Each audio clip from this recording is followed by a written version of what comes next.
Hello everyone. आज मैं एक बहुत ही ऐतिहासिक जगह पर जा रहा हूँ। लेकिन पहले सुनिए एक कहानी।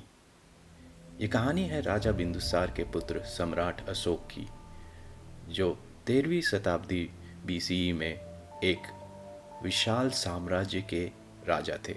आप इस नक्शे को देखकर समझ सकते हैं कि मौर्यन साम्राज्य कितने दूर दूर तक फैला हुआ था। आगे बढ़ने से पहले, क्या आप जानते हैं Who discovered and decoded the Ashoka Rock Edict? अगर पता है तो कमेंट कर बताएं और इसका जवाब मैं इस वीडियो के अंत में दूंगा। जहां सारे राज्य अशोक को अपना राजा मान चुके थे, वहां कलिंग एक ऐसा प्रदेश था जो कि इंडिपेंडेंट रहना चाहता था। ये बात सम्राट अशोक को कतई मंजूर नहीं था और क्या था, युद्ध की घोषणा हो गई। कलिंग की सेना काफ़ी बहादुरी से लड़ी, पर अंत में वो अशोक के विशाल सेना के सामने हार गई।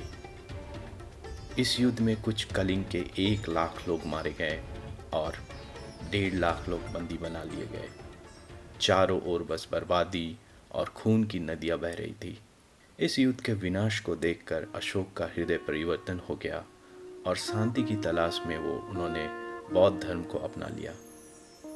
अशोका ने अपने बाकी के जीवन अहिंसा के मार्ग पर चलते हुए और बौद्ध धर्म के प्रचार प्रसार में लगा दिया। इसी कालखंड में अशोका ने कुशल राज्य के संचालन के उपदेश और बौद्ध धर्म के संदेश स्तंभों और शिलालेख या रॉक एडिक्ट के जरिए फैलाया। तो आज हम घूमने जा रहे हैं धौलीगिरी, जो कि दया नदी के किनारे स्थित है। इसी जगह पर सम्राट अशोक ने युद्ध के पश्चाताप में अपने शस्त्र का त्याग किया था। गाड़ी से उतरने के बाद कुछ सीढ़ियां चढ़ते ही पहले मुझे धवलेश्वर टेम्पल मिलता है, जो कि भगवान शिव का मंदिर है। यहाँ के स्टोन कार्विंग 10वीं और 11वीं शताब्दी के हैं।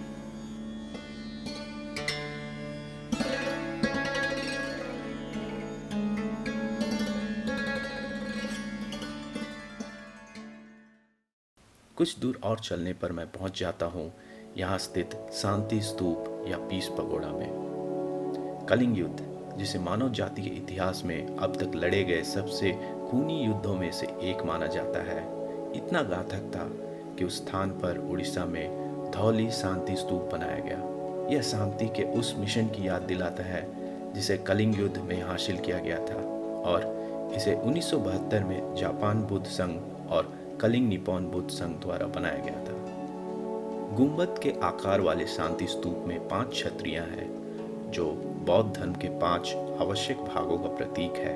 इस स्तूप में भगवान बुद्ध के 4 बड़ी मूर्तियां हैं, जिसमें वो अलग अलग मुद्राओं में विराजमान हैं।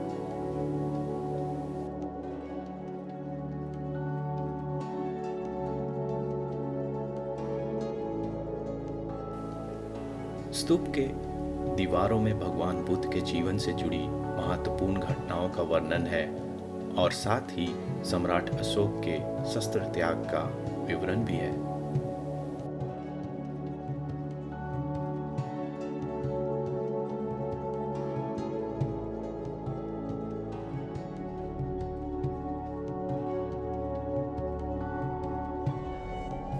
ये वही दया नदी है जिसका जिक्र मैंने कुछ देर पहले किया था। कहते हैं कलिंग युद्ध के पश्चात इसके पानी का रंग लाल हो गया था। यहाँ कुछ देर बैठने के बाद आगे मैंने अशोका पिलर को देखा।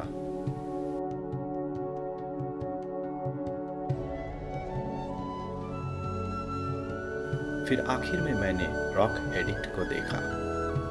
अब आ गया है इस वीडियो के शुरू में पूछे गए सवाल के जवाब जानने का, और सही जवाब है जेम्स प्रिंसेप, जो कि एक ब्रिटिश आर्कियोलॉजिस्ट और कॉलोनियल एडमिनिस्ट्रेटर भी थे। तो आज के इस वीडियो को मैंने थोड़े अलग ढंग से बनाया है, और अगर आप अभी तक देख रहे हैं तो ये वीडियो आपको ज़रूर पसंद आई होगी। अगर हाँ, तो लाइक करना बिल्कुल मत भूलिएगा, और अगर आप इस चैनल पर नए हैं तो सब्सक्राइब ज़रूर कर लीजिएगा। हम जल्द ही मिलेंगे एक नए वीडियो के साथ, और तब तक के लिए टेक केयर और बाय बाय।